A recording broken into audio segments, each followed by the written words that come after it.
Hey guys, Jim here once again with a quick commentary on a knife that somebody had asked me in a previous video if I wouldn't mind doing a little video on this. I tend to use this as a benchmark comparison for sizes because most everybody, if they don't own, they've at least held a Strider SnG and they kind of know the size of it. So I'm doing a size comparison with other knives that are less popular out there in retail. I tend to whip this one out and I've had a few comments about it. This is still to this day one of my top favorite knives. This was also the first time I spent this level of money on a knife. When I picked this up, I paid $1,500 for it. I don't know if it's gone up in value or gone down in value. It's not really a concern for me. This is one I do believe I'm going to be keeping in my collection probably forever. It's a pretty special knife to me. What this is, a lot of you know that Strider, Mixed Strider, does collaborations all the time, and one of his most popular collaborations is with Starlingear. And Starlingear makes some really cool stuff. Obviously, the bead that's on here is a Starlingear bead. They do jewelry, they do all kinds of cool stuff. I'm actually looking to get the ring of this. It's just a monster, giant skull ring that looks just like this one. But what they do is they partner up and they use the design influences and create an amazing knife. What you're getting here, this is the very first collaboration between Starlingear and Strider. They've done dozens at this point, so that makes this even more special because this was the very first. This was called the Kamikaze. That's the name of this little fellow right here. And you're going to see his design influence going throughout the rest of the knife when I get it opened up. So this was the first one they ever did a collaboration with. They made 24 of these. So this is one of only 24 knives that were made in this series, which also makes it very special to me. So when we get it open, the first question people always ask me is, what is that design on that blade? Well, I want you to kind of memorize that look for a second because I can't show you both at the same time.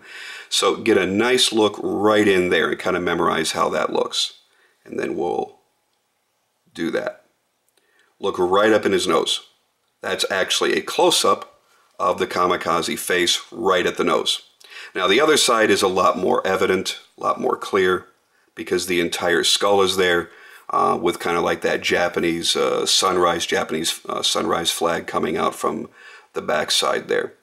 And there is the Starlingear logo, as well as Strider's logo there.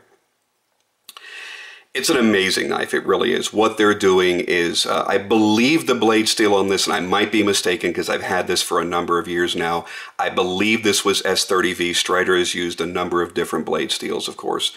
I think this was S30V, and what they're doing is they're doing laser etching to achieve this look, this kind of copperish, brassy look, and then all of the line work that's been done, supposedly all laser etched. It's got a nice edge to it. It's not razor sharp, but those of you that have been collecting Striders for a while know this. It's, unless you're getting into one of Mixed Strider's hand-ground, higher-end customs that's less of a tactical knife and more of a beauty knife, that's when you're going to get the razor sharp blades. I had an SJ75 that was insanely sharp. But for the most part, SMFs, SNGs, that type, they're not going to be razor sharp because they're really meant to be more of a combat knife. He uses a very thick blade stock. I just realized I got to change my lighting setup here a little bit. Throw a little bit more light into this. That'll probably work. And, you know, as with all Striders, the fit in the hand is fantastic. You know, there are some people that love them, some people that hate them. You know, and there's been that constant argument, which is better, a Chris Reeve Sebenza or a Strider? And you're really getting two completely different knives. I think as far as being combat worthy, I think the Strider is a little more on that end. And I think as far as fluidity and the feeling of precision, I think Chris Reeve always wins that hands down. When you slide that blade open and you feel how smooth that's opening and you feel that solid lockup, you know you've got a different type of knife in your hand. I love them both equally. I don't really camp out in either one more so than the other.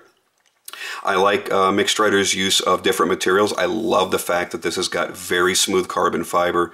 Nicely done. You see there's no negative areas in the carbon fiber that he chose, even though it's radiused. And it's got that, when they do a smoother finish, whether it be in G10 or whatever else they're doing, they call it the concealed carry finish. It's more suitable for carrying in your pocket every single day, using it all day, taking it in and out, and it's not going to be abrasive and tear up your pockets or even your hand, as a matter of fact. So it's going to have that slicker, smoother finish. It's got the jimping on the backside for your reverse handhold, and you just lock in nicely. He just does a great job. He's thoughtful on where he puts the jimping. He doesn't over jimp. So no matter how you're holding the knife, you've got jimping, standard hold, or if you're choking up on it to do more precise cutting, you've certainly got that option. They did offer this exact knife in 2 configurations. You could get the spearpoint here or the tanto. I'm more of a tanto guy myself, but this was all that was available. This one single knife was sitting on the website I bought it from, and I said, I don't care which blade profile it is, I've got to have one of these. And I've only seen 1 or 2 get sold after that, and they all went for right about $1,500, $1,600. So the way I look at it, it's held its value nicely. Obviously, this being a few years old, this is the old style lockup. It doesn't have that new style lock bar face that Mick is doing on the newer knives. It's got his rock solid, super strong pocket clip on there. The only thing I think that was changed on this was the only ones I've seen pictures of had much longer lanyards. I think at some point something happened to this one, and I can probably tell you what that was, and they just kept shortening it and shortening it. But if you notice how it's getting frayed, because the tip of the blade often comes down right onto that lanyard. So I'm going to end up replacing that entirely, and that'll be the only thing that I do to change anything. The beads alone, this bead alone was $250. It's included when you buy this knife, of course, but when you go to buy any of the Starlingear beads, when you start pricing them, you'll see just how pricey they get. Do I feel they're worth it? Hell no. $250 for a little bead like this? I think that's asinine. Is it cool? Is it really nice to have? Sure. Would I spend $250 on it? Hell no. That's half the price of a decent custom knife nowadays, so I don't see any sense in it.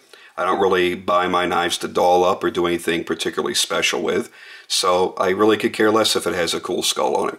I like it. I'm a skull guy, obviously with my last name. Most of the things in my life have some sort of skull inspiration, from my jewelry to pretty much everything, but I don't think it's worth spending that kind of money for it. But overall, I think this is an incredible knife. It's something that I've had in my collection now 3-4 years. I'll probably keep it in my collection pretty much forever. You've got the Hinderer style lock bar stop built in there to prevent overextending. Again, this incredible artwork that's been done. There's no rhyme or reason to it. It just looks really cool. And again, on all that titanium, they're doing this. I thought it was acid etching, but that was later on told it was laser etching. I love how the blues are just electric. So this is one of those knives that I will cherish in my collection. I have carried this a ton, so I could never sell it to somebody and say it's mint. Nope, because it's been carried a lot. As a matter of fact, I probably haven't cleaned it out very well. You probably see all kinds of crud in there.